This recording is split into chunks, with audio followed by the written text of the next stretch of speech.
Анан эми мен ойлойм, бул базарда ошол арендасын азайтканы бул жакшы көрүнүш деп. Алар эми канча жылдан бери ошол акчаны топтоп жүрөт. Эми аларда деле кандай десем, принципи мындай базарлардын ошоктогу кожоюндөрү, ээлери мен ойлойм бул туура ошондой кадамга барышты, арзандатыш керек. Эмне дегенде эл дагы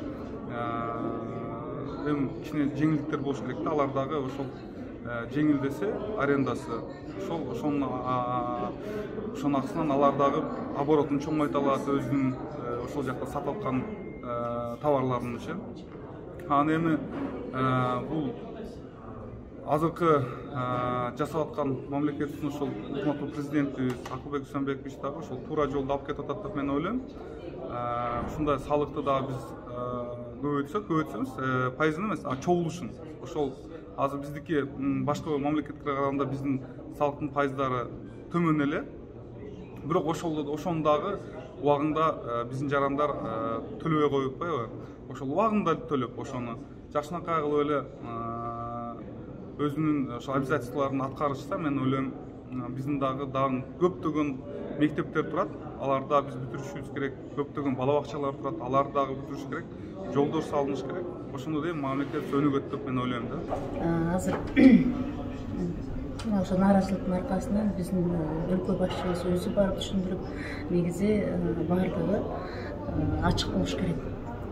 Мамлекетибиз үчүн, мамлекеттин бюджети үчүн деген түшүндүрмөлөрдү айтты. Анан албетте бул ижара акыларын азайтканы бул абдан жакшы. Анткени ал жерде кандай шартта иштеп атканын биз билебиз, бул жашыруун эмес. Суукта, ысыкта эч кандай бир мындай шарты жок базарларда иштешкени чын.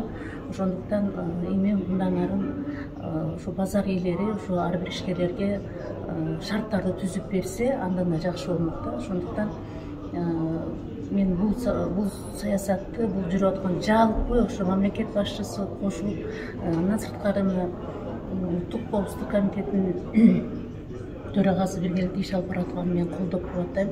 Анткени бул баардыгыбызга ачык, айрым болуш керек деген мындай саясат жүрүп атат. Андан сырткары биз өлкөбүз өсүп өнүгүш керек. Бул деген мындай да бар. Ар бир базарда сатып алуучулар акыркы потребительдер, кардарлар булар эли болот да.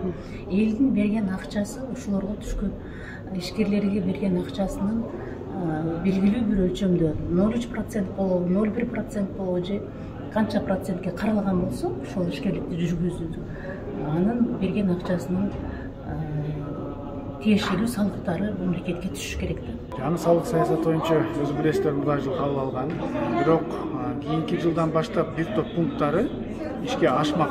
Ошол эле КПМ жана башка маселелер. Тилекке каршы бир жылдын ичинде тийиштүү жумуштар налог сферасындагы сотрудниктер аркылуу кылынган эмес.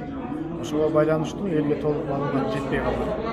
Андан сырткары мына бир 10 күн, 20 күн калганда эле мына пункт ишке ашканада келгиле КПМ алгыла деген ушундай бир жолдомо болуп калган да. Тилекке каршы айтып кеткендей маалымат жетпегенге байланыштуу элде айырмачылык болуп калган.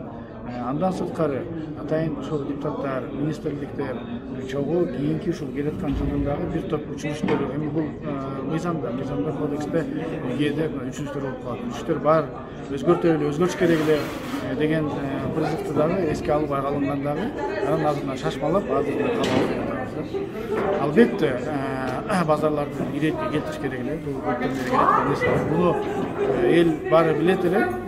Байыгандар, алдамдардын, жана ошондой эле ошол кымбат контейнерлердин мисалы бир эле мисал. Жер ээсиники. Контейнер өзү эле сатылат, жери жок. Бирок эгерде ал банкрот болуп калса, башка болуп калса, ал айлажок кайра ошол контейнерлерди гана сата алат да, жерин сата албайт. Же болбосо контейнер алып кет деп коюшат. Ошого байланыштуу мындай туура эмес иштер болуп келаткан. Азыр мына ижарадагы бир топ ылдый чыккан, бул жакшы нерсе. Бул тараптагы кылып аткан иш жакшы жана буну колдойт деп айтам.